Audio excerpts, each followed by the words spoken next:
Good morning all, welcome to Rugby Chat for the 30th of September 2025, and a shout out to all the followers of Might and Red and White. You are now watching this live from the founder of the Might of Red and White, the guy that coined the term Might of Red and White, the guy that got permission to make this flag saying Might of Red and White. But I suppose at the end of the day, we'll get into all these games as we go on. But good morning, Mike Sheehan. And I suppose it's all for you. It's all about the green and gold. Yep.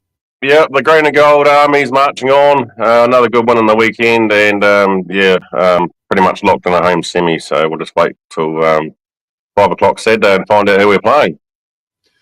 Well, the question is, when we get to it, I want to know if you guys are going to be playing your B team and resting all your superstars. But we'll get into that. But big show here. We got, of course, last week's results from the Heartland Championship. We got the results from the Farah Partner Cup semi-finals, the NPC, and a bit of international rugger results floating around the world as well, including the ABs. The New Zealand schools, which was the craziest game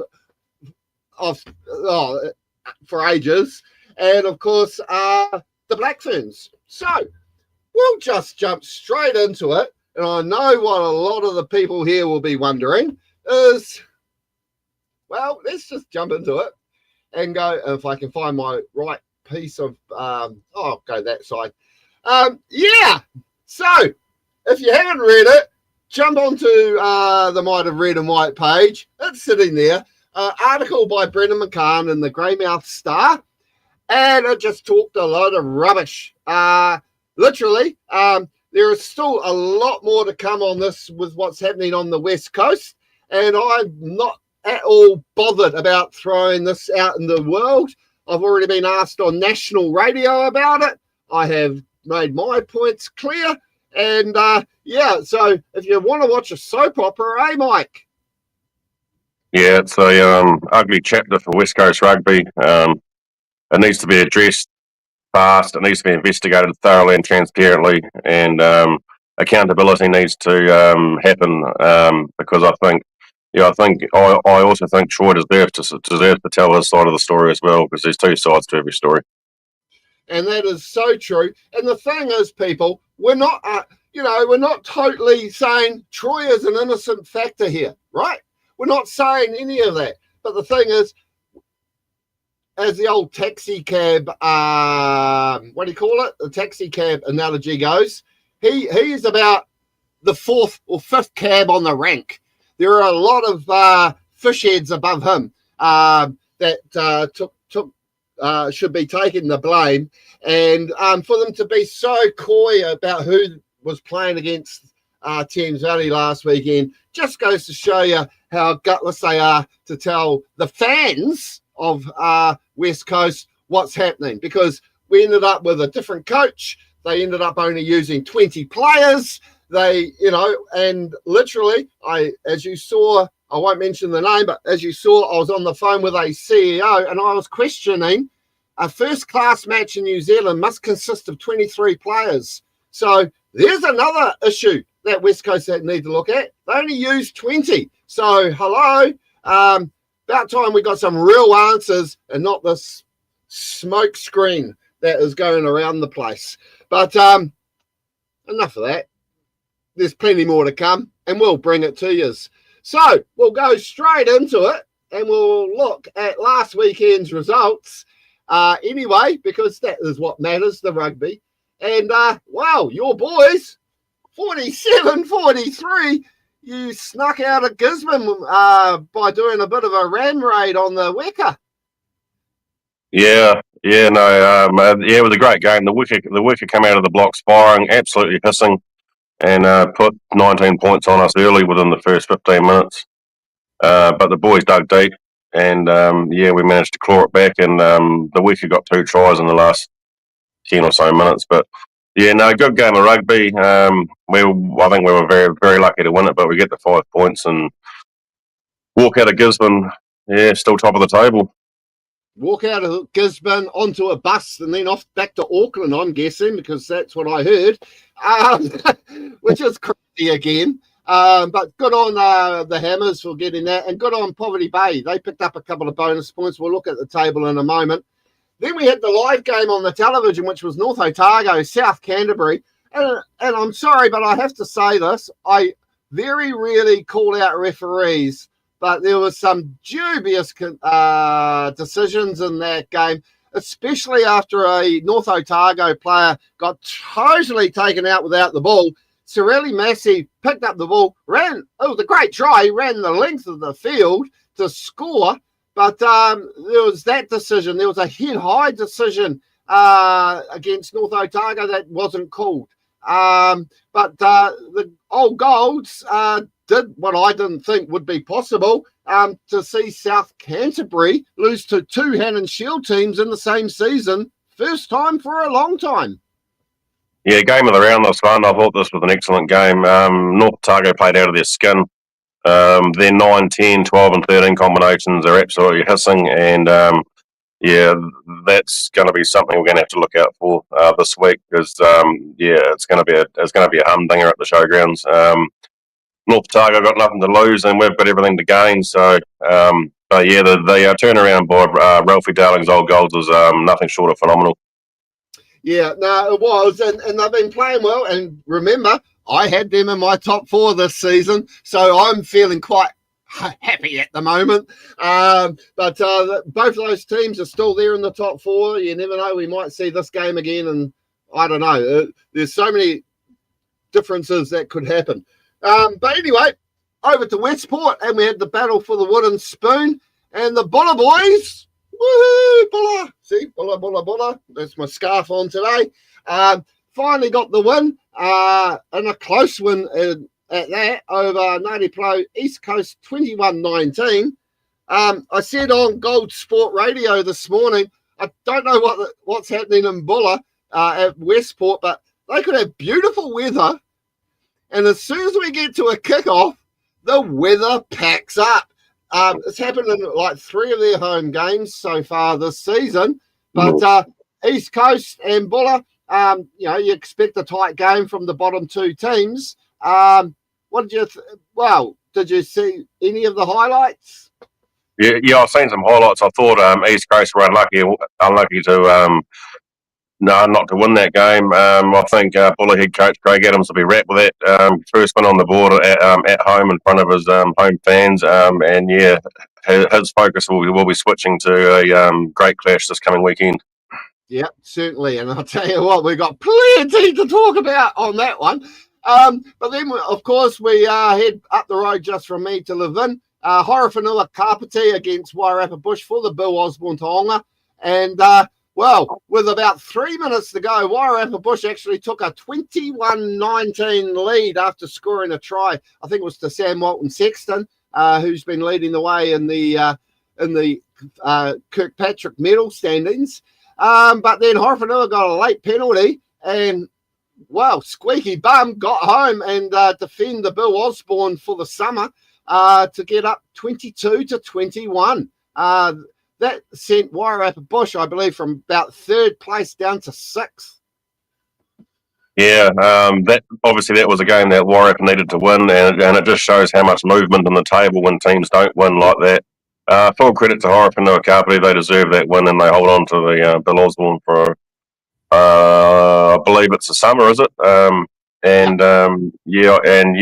be visiting to come down to Timaru and try and knock off South Canterbury this weekend. Yeah, well, that'll be an interesting one. Over in Taranui, the Butcher boys finally, apparently, broke the curse and are now sitting there in the 2nd place, 29-24 over the Rams from King Country. King Country, they were unlucky. They could have stolen this, but some gritty defence by the Butcher boys. Yeah, the Butcher boys had a good game. I was just reading the match report before. Aleki got another couple of tries there to his tally, but I thought King Country had every chance to win it, but just couldn't quite pull it off. their last home game of the round, and they're off up to Ruatoria for another doozy this weekend. Yeah, and I tell you what, that's going to be a toughie because East Coast don't want to go 0-8. You know that, don't you? So it'll be a huge game. That, of course, it'll be live. It'll be live streamed. I'll just tell this person I'll call them back. Sorry, that was just the Bay of Plenty Rugby Union. So see, I have people all over the world ringing me from other rugby unions. So it's pretty cool. But then, okay, we've got to come to it. We've got to address it. Thames Valley, 45. West Coast, 7. West Coast had 20 players take the field. The coach was Malali Mudu, not Jared Mitchell, not Troy Taferi. 8 players, including a couple of loans, stood down. 7 new debutants, 6 got new caps. Thames Valley, though, they didn't care and they put them to the sword.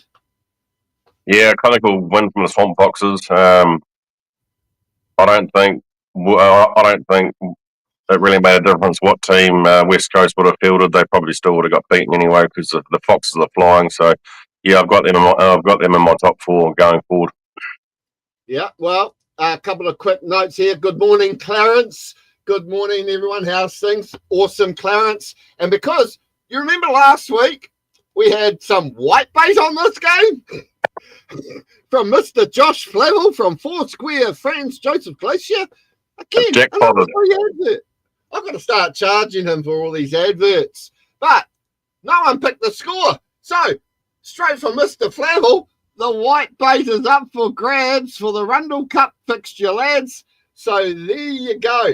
And also, good morning to Scotty Day up there at Thames Valley. And I have got a message here from Harano Wilson, but I'll put that up later in the show. But anyway, yeah, so what did that all mean? As I said, we had these results come through. Some great results. I'll just click through. I thought I'd already I was going to go through those. But here is the current table now. So we got Mid-Canterbury there. Wanganui and North Otago are actually equal. They're on 26 points each, but Wanganui won the head-to-head, so they go ahead into second place. Then we've got South Canterbury and Thames Valley, both on 24 points, but they've both played each other. And, of course, South Canterbury won that by 35-34, so they are ahead on the tiebreaker head-to-head result. And then in 6th and 7th place, we've got Wairarapa Bush and Poverty Bay, who go to battle this weekend. Wairarapa Bush ahead on point differential. And Horror Whanua there, definitely in Lahore Cup contention.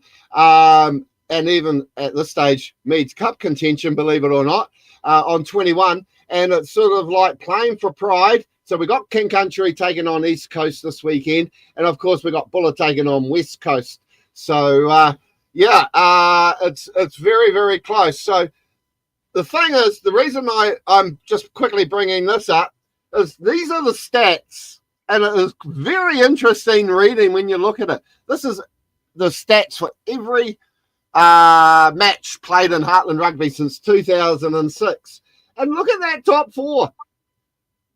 There is just something about it, isn't there? You've got Wanganui, South Canterbury, Mid-Canterbury and North Otago, who currently are the top 4 teams in this year's competition.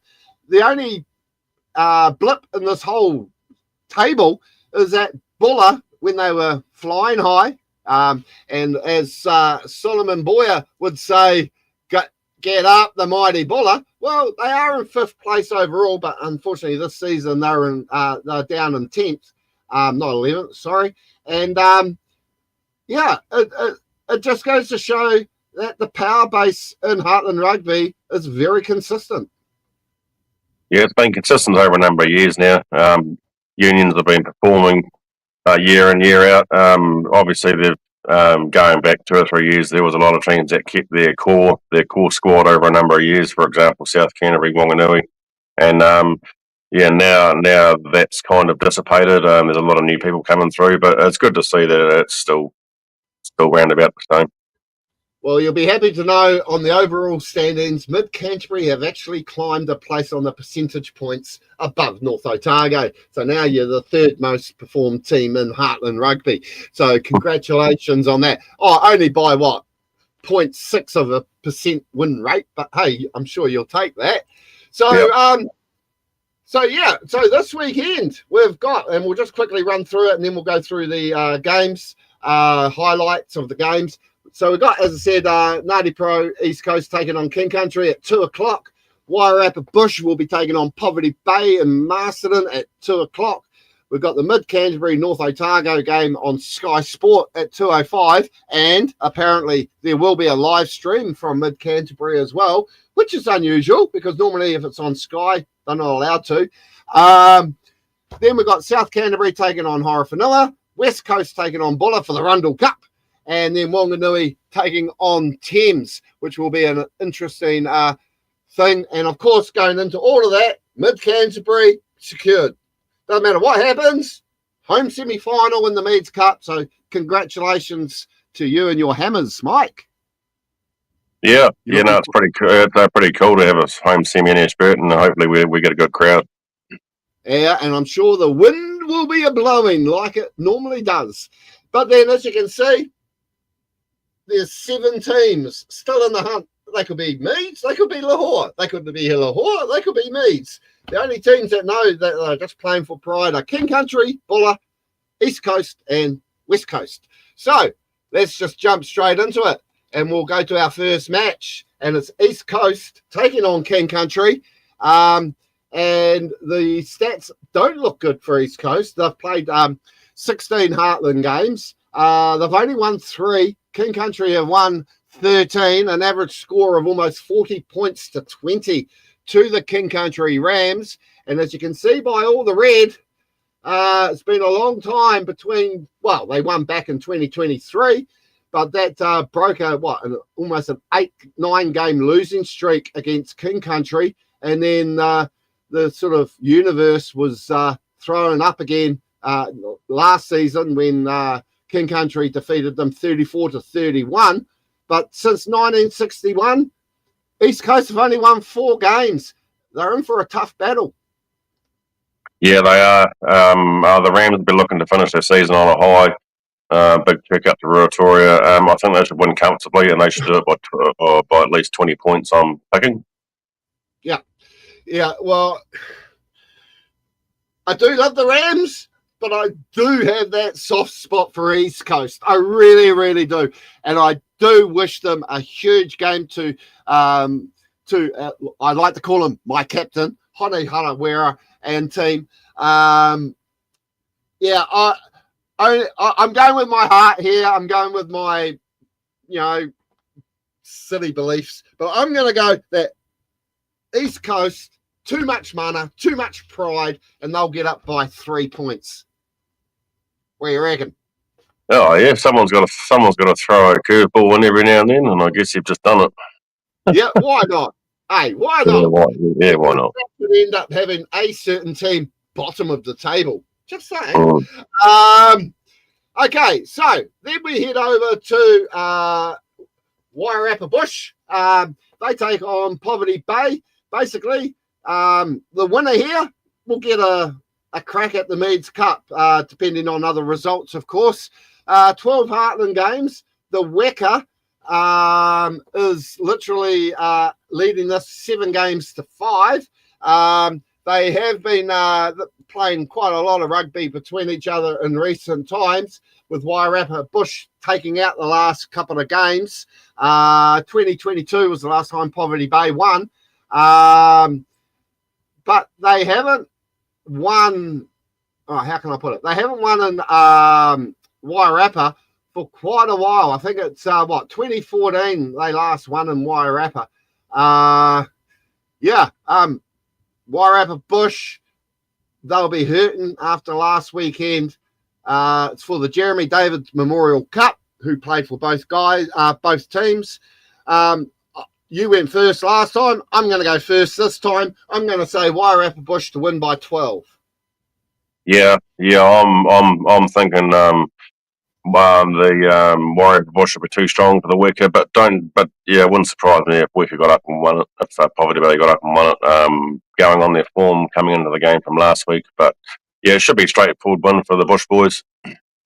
Yeah, well, the tips are coming through, so I'm loving your comments here today, people. So our good friend Clarence, he is saying East Coast to win by 8, so we're on the same page there, Clarence. And then he's gone Poverty Bay to win by 15. And then we've got Lance Truman, who is saying Poverty Bay by 25 points. Get on that on the TAB. They'll be paying a mint. So, yeah, keep the comments coming, people. We will share them. I have got some breaking news to come up when we get to the game anyway. Yeah, you wait. It's breaking news for those that aren't seeing it on the comments thread. So then, of course, we've got at 2:05, we've got your Hammers taking on the old gold, the Penguins at Ashburton. Now, when we get to the Rundle Cup, I've got some amazing stats, right? It wasn't until I did this. Okay, you look at it. They've played 23 Heartland games since 1928. You've played 118 games. You guys have won 74. You've lost 41. Plenty of points. But in the Heartland Championship, you cannot separate Mid-Canterbury and North Otago, because look at that average point difference in the games. 0.26. The average score in these games are 25.3 to North Otago and 25.57 to, I've got Horowhenua Kapiti there. Oh, typo. To Mid-Canterbury. Wow. Do you think it's going to be that close? Yeah, I do. This is going to be the game of the round. Two proud Hen and Shield unions going hammer and tong. There's more motivation because the Hen and Shield's obviously up for grabs. But yeah, no, this is going to be a really great game. I'm picking the Hammers to win it by 10 or less. Well, Clarence reckons the Hammers by 15. Benji says, hi, Dad. And, yeah, give a shout out to anybody. It's all good. Yeah. Okay, just to be the fly in the ointment here, I'm going to go North Otago because they are flying high. Your guys have pretty much win, lose, or draw, nothing to lose because you're in the big showdown next week. So I'm going to go North Otago to win by 8. There you go. It's going to be a great game. Yeah, it's going to be a huge game. And who else we got here? Oh, Lance Truman. He's saying East Coast to win by 1. So see, I've got a lot of people following me. I'm guessing that's East Coast he's talking about. So then our next matchup is South. Oh, did I miss one there? Oh, no. Here we go. Is South Canterbury, who need to bounce back and bounce back hard, don't they? Word on the street is they are sporting a few injuries, but they're going to this game against Horowhenua, leading the Heartland head-to-head by 10 games to 3 with a draw. And as I said, totally different. There's 14-point average game point difference in favour of South Canterbury. And there's a lot of green. Horowhenua haven't won since 2014. Yeah, no, this should be a straightforward win for South Canterbury, I think. But yeah, no, Horowhenua have been going good this year. But yeah, class should prevail, hopefully, for South Canterbury. But if they lose, it's all on. Yeah, well, it's crazy because as you can see there by all the away wins there, we've got South Canterbury, South Canterbury, South Canterbury, South Canterbury, South Canterbury. The last time Horowhenua won in South Canterbury was back in 2004, before Heartland. So I'm going to go South Canterbury to win by 25. Yeah, no, I think that's a fair reflection. Yeah, and the young Benji is saying mid by 60. So I hope you. I've heard that for every try they score, Benji, your dad's going to buy you a Coke. And Clarence is saying the newer by 10. So that's yeah. Sorry, I'm just trying to throw you under the bus there, young Mike. So huge game. Don't know about live streamings, but we will have score updates on Saturday. So keep an eye on the Tribe app, which of course I update. If people didn't know that, I'm the one that throws all the scores in and keeps everyone informed on a Saturday afternoon. So then we've got the Butcher Boys playing Thames Valley, and here is my breaking news. This is from, I believe, the manager of Wanganui. We thought it was a 2:30 kickoff. There is a time change. It is now a 2:05 p.m. kickoff. So after the show, I will go and update the Tribe app so everyone is happy. So if you thought that game was going to be kicking off at 2:30, which we all thought up until 11:24 a.m. when he posted this to us,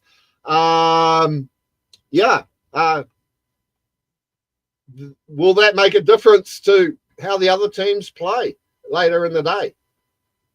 I wouldn't think so. Yeah, I'm not too sure why it's changed. Maybe travel arrangements, but a shout out to Ethan Robinson, who got a 50th game the other week too. I believe the two of them are related. Oh, okay. And also to Dean Robertson, congratulations on leading our tipping competition. Is he a mate of yours from Mid Canterbury? What's his name? Dean Robinson. Name doesn't ring a bell.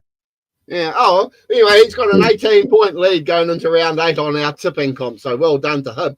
I forgot to also say during the last one from Jared Rushton, don't forget this Saturday is a charity match for Mid Canterbury for the Meningitis Foundation. So get down there and empty your pockets and thingy me bob to the charity. It's really, really worth it. So the first pick off the rank is from the young man Benji again, and that is Wongas by 2. Young Mr. Scott Day says, what? 2 Swamp Foxes. Clarence is saying, I'll say a draw. What are we saying? Because if we have a look, a lot of green there for the Butcher Boys. Teams, of course, won last year, 38-15 in the semi-final for Meads Cup. Wanganui, though, won the round robin, 16-14 up in Thames. And there's only 4 games in the last decade that Thames have actually beaten Wanganui. And of course, Wanganui won last week. Are we seeing a revival from the Butcher Boys? Oh, we're seeing a revival from both these teams, to be fair, in this year's competition. Obviously, the Swamp Fox had a bit of a rough start. Well, so did the Butcher Boys. But yeah, I'm going to go Thames Valley to take this out. I'm going to go by 6 at least. But yeah, it's going to be a phenomenal match. If Aleki Vokarongo gets any space, well, look out, because he's the type of guy that'll break a game open. We've seen it numerous times this year. So the Foxes will have to be wary of him. But yeah, no, I think the Thames Valley should win. And just. I just thought before I threw that up, I thought I'd better update that time for the Wanganui game on our little scroll through the bottom. Scotty Day's watching, eh? I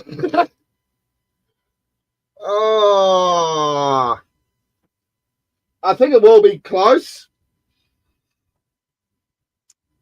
I'm going to go Thames Valley to win by 5. Yeah. Yeah, it's going to be a great game, that one. Yeah, because the other thing is too, I've just pictured Scotty, so, no pressure, but I've just picked you to win, okay? Also, Daryl Robinson says NZR would like results to be in a closer time frame, effectively a quarterfinals. Yep, Ethan is my son. So there I you thought go. that. Yeah. I read an article last week about it. Yeah.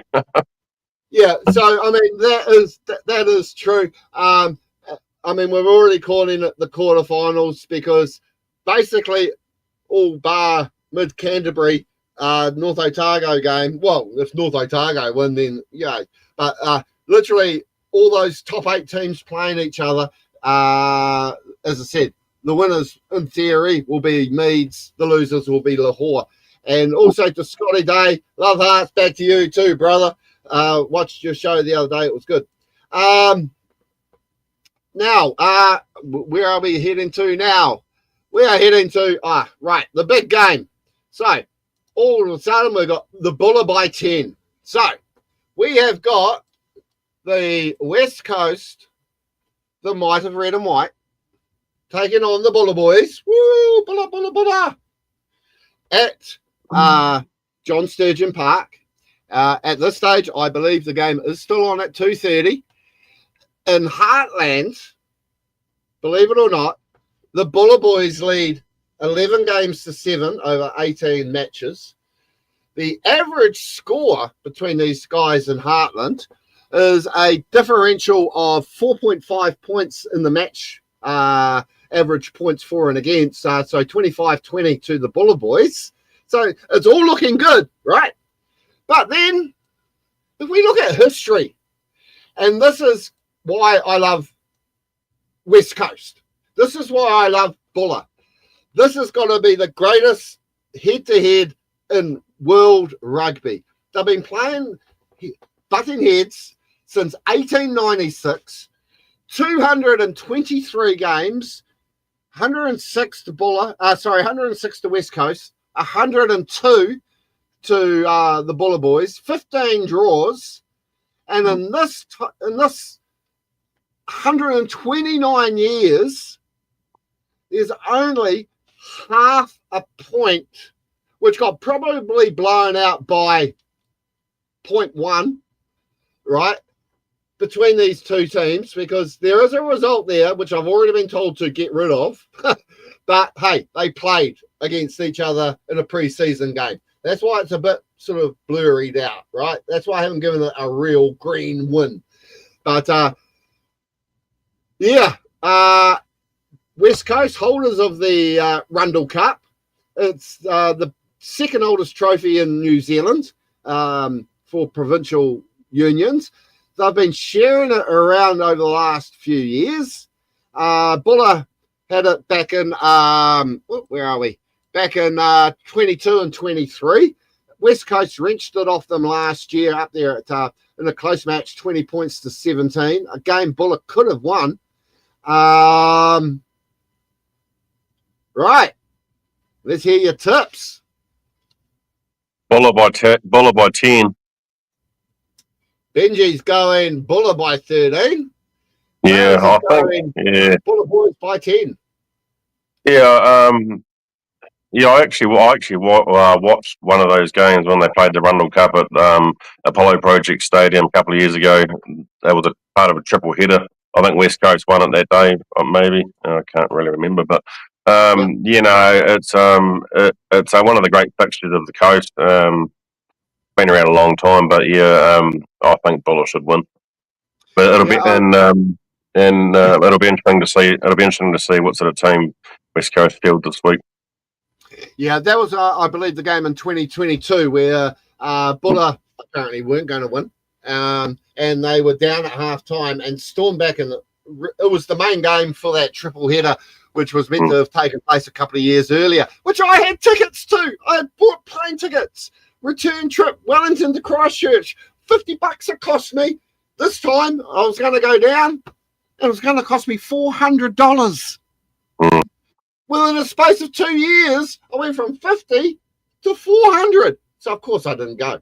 I'm not spending that sort of money to go to Christchurch for the weekend. Well, just go to Christchurch. You would want to go to Christchurch. But, to me, I think the Buller boys will get up for this. This is their grand final, you know. This is their moment to shine. And if anything, it's a it's the trophy they all want down there on the coast. And as we said, what do you call it? West Coast could only put out 20 players last weekend. What's going to happen this weekend? Yeah, it's a bit of a concern, isn't it? Obviously, both teams want to finish the season on a high,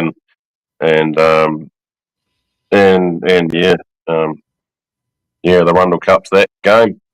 So we better pick a score because I want the white boat. Oh, that's right. So remember, people, Josh Flavel, Foursquare Franz Joseph Glacier. The white bait is up for grabs, so get your tips into our comments. I'm going to kick it off by going Buller to win 2016. I'm going to go Buller 28-22 to Buller. 28-22. Awesome. And also, Harano Wilson, I said I'd bring this up. He says, thanks for addressing the bullshit, men. Good to see some honest out there. Obviously, what the boys want to see from our team, but the Kiwi lads had to stand by their leader. And we totally agree with you. You can't have a leader and not stand, especially with the mana that Troy has. And as I said, I'm not saying he's a kitten. I'm not saying he hasn't done anything right or wrong. But he's only the 4th, 5th cab on the rank. You know what I mean? And it's a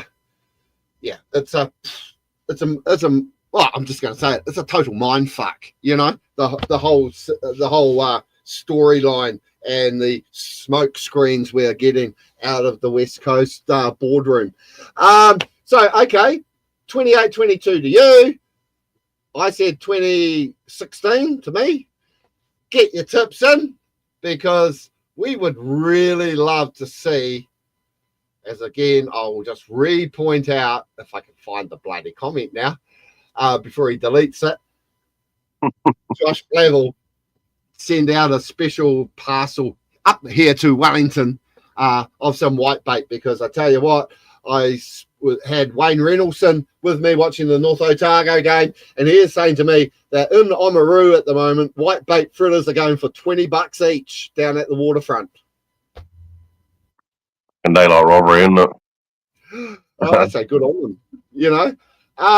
And okay, so where are we at now? So that's the Heartland all. Oh, I'll just make sure I get this all right. Yeah, that's all the Heartland sorted. So,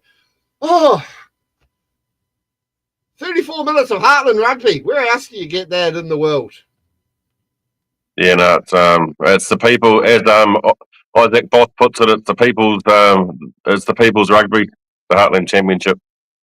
Yeah, certainly is. Hey, Clarence, just want to point out to you, I said 2016 first. So, hey, you better change your score pick. No, that's okay. I will excuse myself from the white bait contest. We'll leave you there with 2016. And if you get it, you must share it with me, or invite me up to or down or wherever you are actually based in New Zealand to come and try your special white bait fritter recipe. So we will now move on, because there is a lot of and as I said, there was the stats. See, I'm so behind myself. Big game, Rundle Cup, Might of Red and White versus the Buller boys. Get down there and shout on your team. I will be shouting on both because at the end of the day, I am still a supporter of the Might and Red and White. And I just want to point out, I coined that phrase, and I have the intellectual property rights on the phrase Might of Red and White. Come and see me if you don't believe me. So, anyway, we do have now to have a look at, and I'll bring it up, but we had the semi-finals of the Farah Palmer Cup. And, big win for Canterbury there over Manawatu Cyclones by 39-22. Then we had Waikato defeating Auckland by 36-29, which means we get a premiership final at 1:15 on Saturday afternoon at FMG Stadium between Waikato and the Canterbury Girls. What's our pick here? Who's going to be the former champions? Yeah, I don't support Canterbury, so I'm going to pick Waikato to win.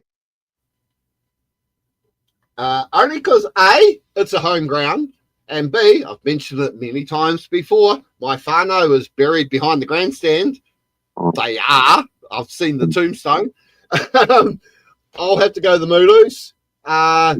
And because they are the current, I think, JJ Stewart trophy holders, which I believe won't be up for grabs. It's a bit like the Ranfurly Shield. You can't play for it in knockout games. So, we'll go the Waikato Girls to get up and win that. And, of course, it is the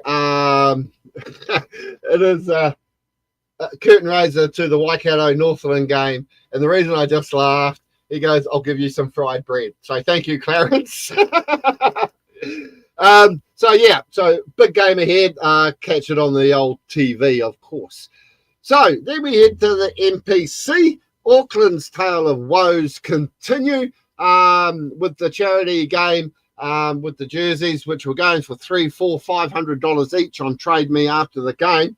A mate of mine was trying to get hold of one, and he was sort of starting to look at the reserves. But yeah, 45-28 to the Magpies.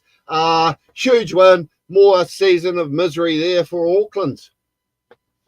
Yeah, the Magpies are flying high at the moment, and Auckland's woes continue. I think you pretty much summed it up there. They'll probably have a season they'd rather forget this year.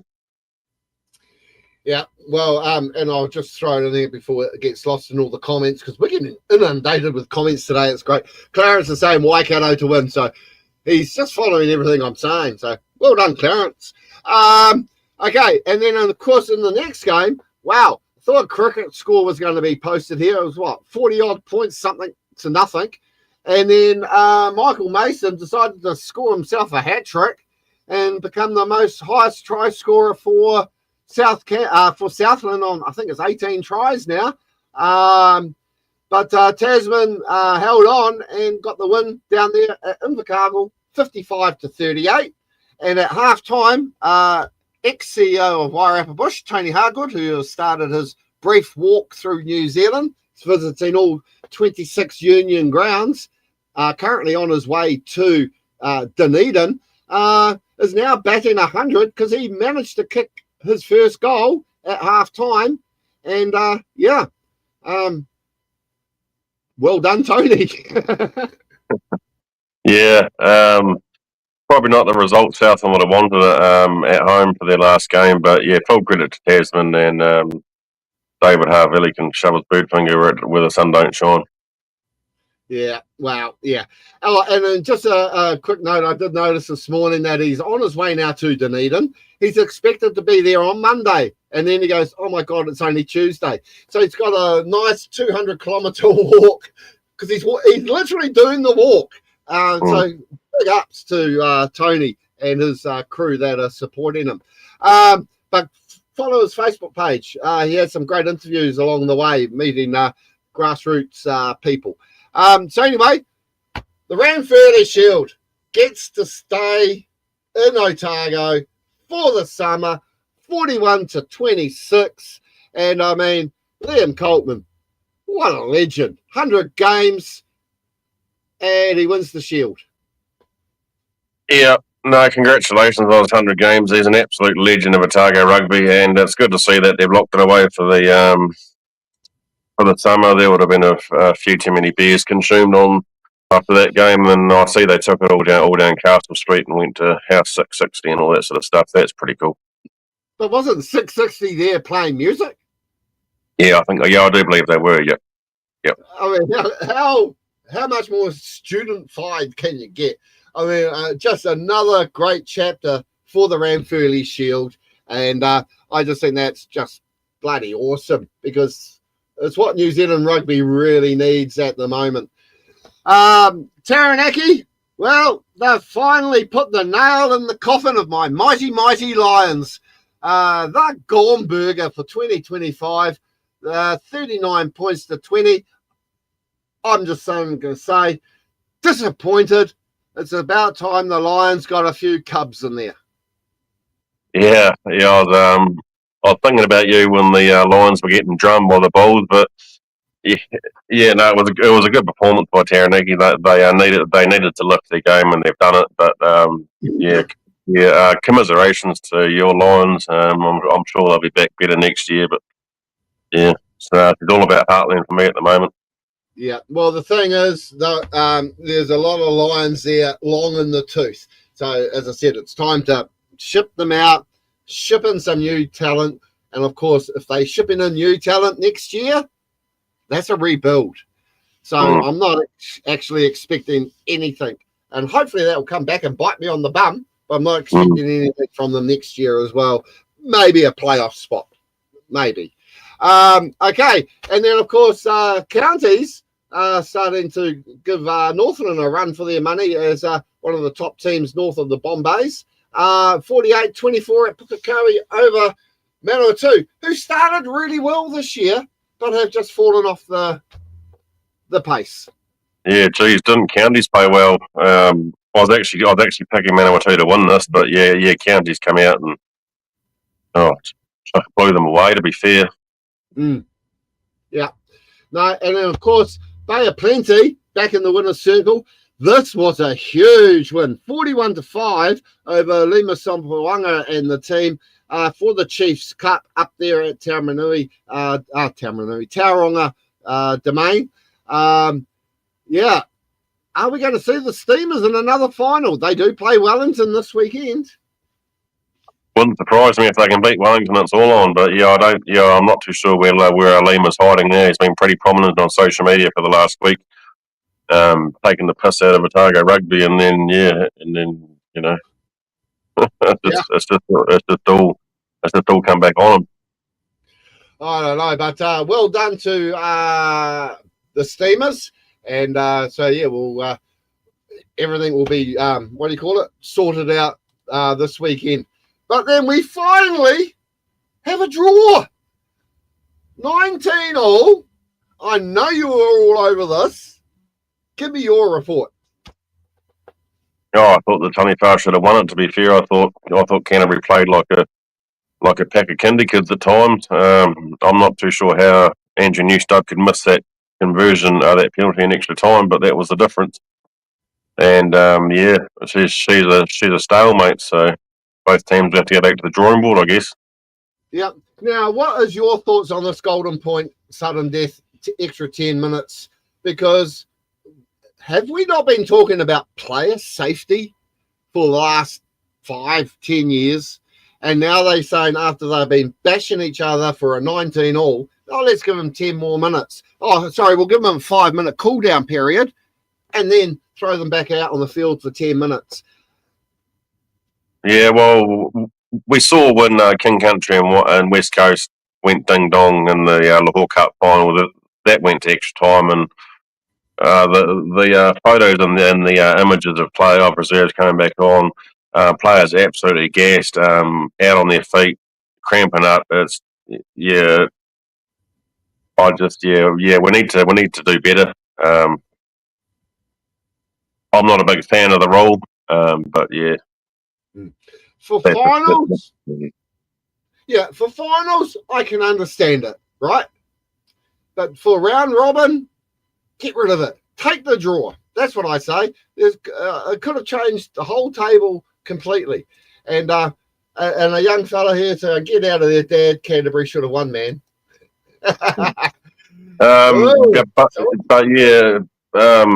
Obviously Canterbury got the 2 yellow cards, and then Northland capitalised and scored a try, which effectively shut them out of the game. But Canterbury need to do better. They can't be giving away 2 yellow cards in any game, let alone a round robin game. Yeah. So anyway, after all those results, top 8 secured by Canterbury, Otago, Taranaki, Bay of Plenty, Hawke's Bay, and the Tasman Mako. Still in the hunt for that top 8 are Waikato, Northland, and counties. Yeah, so, I mean, when we look at that table, Northland are still sitting there. They've got that big game coming up this weekend. And, of course, they're, as I said, travelling to Waikato. Both teams there sitting in 7th and 8th. It's pretty much like Heartland Rugby, isn't it? It's a quarter-final for them. Yeah, no, it's that table shaping up really nicely. I thought Tasman would have been further up than that, but yeah, right. Yeah, well, they've got counties. Tasman are 7 points ahead, so Tasman are sitting pretty. Because if counties did win, that only takes them to 27. So literally, I suppose the squeaky bum game for all those teams are Waikato and Northland. Yeah, so I mean, as you can see, Wellington, if they upset, blah, blah, blah, well, it doesn't really matter. They're gone. They can't make it. But Bay of Plenty still looking for that top 4 spot to secure a home quarterfinal. Actually, I just said quarterfinal, so it's a round of 16, I suppose you could say in football terms. That game between Northland and Waikato. Taranaki, yeah, I think they'll maybe finish 3rd. Otago, they're only that 1 point behind. Because I mean, Canterbury Taranaki will be a doozy. I'm just waiting for my thing to scroll through because I don't actually have the result, the things here. North Harbour taking on Southland, Battle of the Wooden Spoon. Here on Saturday for blah blah blah. Go on, go faster. Auckland. Oh, that's right. They're playing Auckland Otago. So up there at Auckland Grammar School, not at National Stadium. They're going back to school, Auckland. So can Otago do it? Because they're not at Eden Park, and I believe they could. And with the other game, Canterbury taking on Taranaki, could Otago be looking at top spot? Yeah, I think Otago can tip over Auckland. Absolutely, they can. Yeah. Yep. Yeah, and of course, top spot means if you keep going, you get to host the grand final at Forsyth Bar. So there's plenty to ride on for the blue and golds. So that is our wrap on the NPC.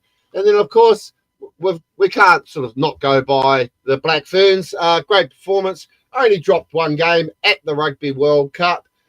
Portia Woodman has not said she has retired, which was an interesting discussion in the aftermatch. So it will be interesting to see if she comes back. But the girls, they got up. They won the gold medal, 42-26. Did you watch the game? I did. No, I watched the highlights package. It's good to see that they won. They come away with the bronze medal, but there'll be a bit of disappointment there. They should have gone further, to be fair. Yeah, they should have. And it's a bit of a shame because, as I said, they only dropped one game.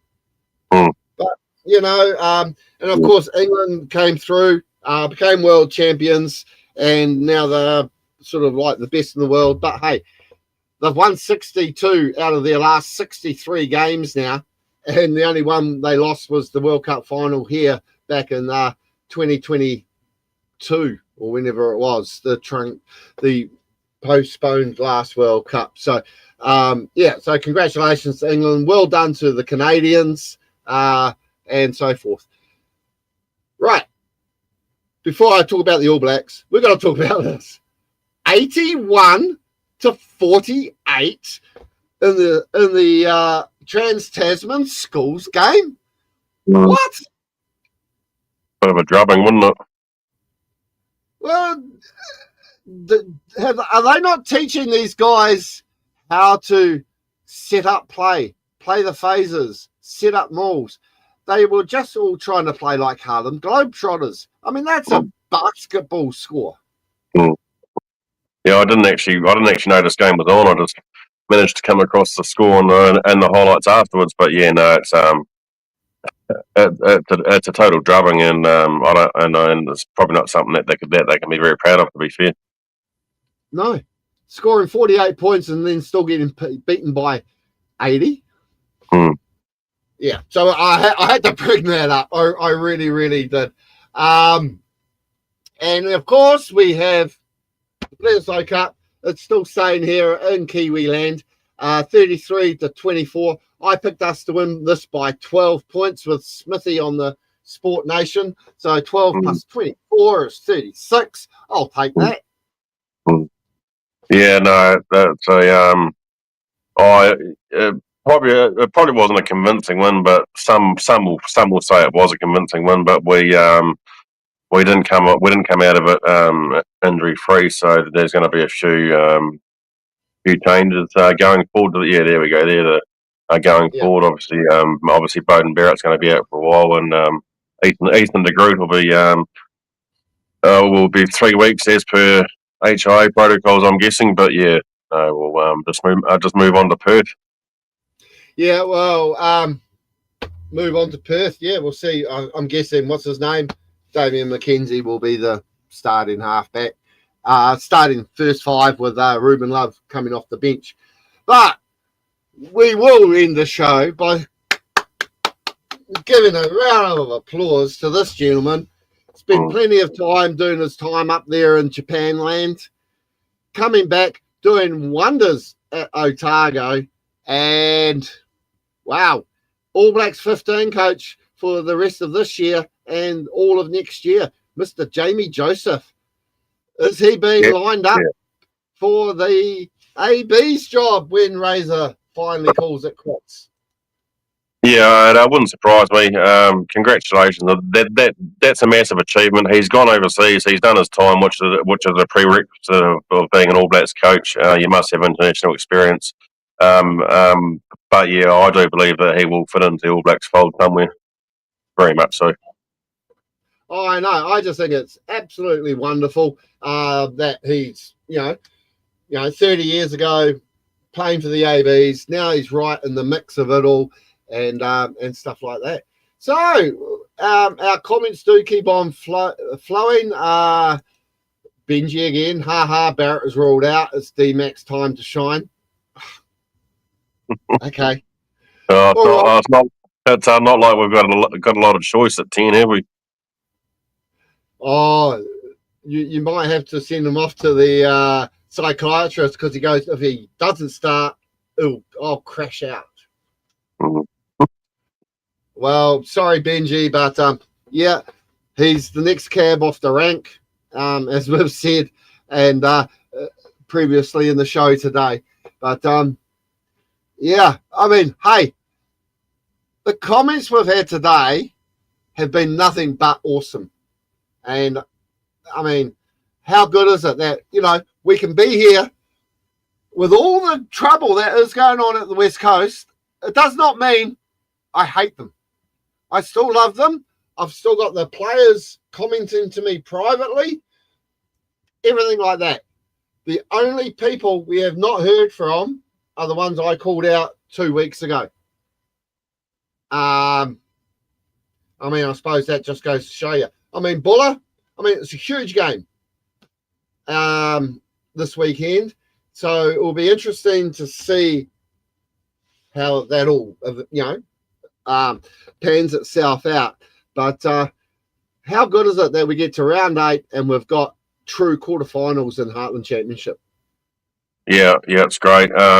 Saturday, 5 o'clock, we'll know who's playing who in the semis, and hopefully there'll be a few upsets. And but there's certainly potential for unions to climb the ladder further and put themselves in Maze Cup contention. But with the Hammers, obviously got the home semi sorted out. But yeah, in relation to West Coast, it needs to be brought to a close soon. There needs to be a thorough investigation because there's a lot of bullshit floating around and just incorrect statements being posted everywhere, and it needs to be.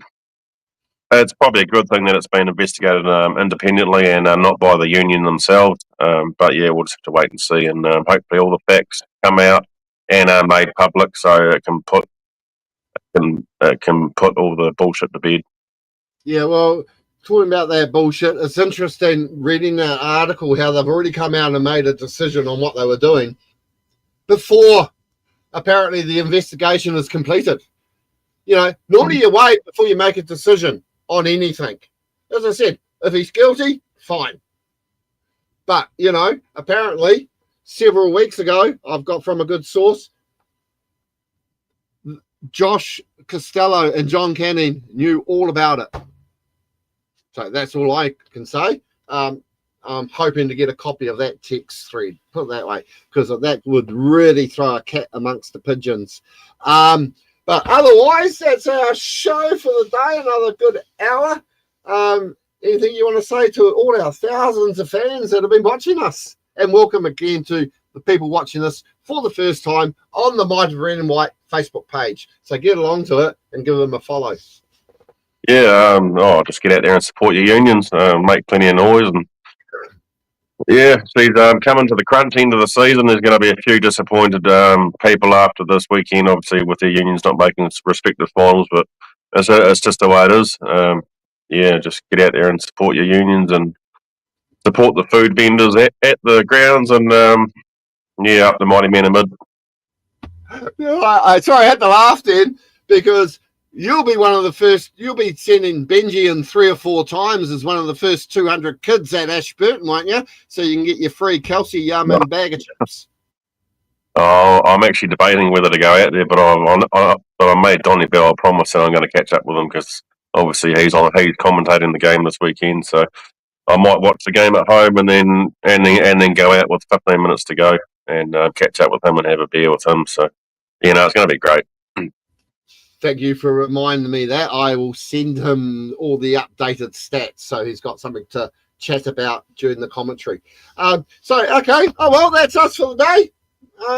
I guess I better push the end the show button and we'll catch up with everyone. You never know.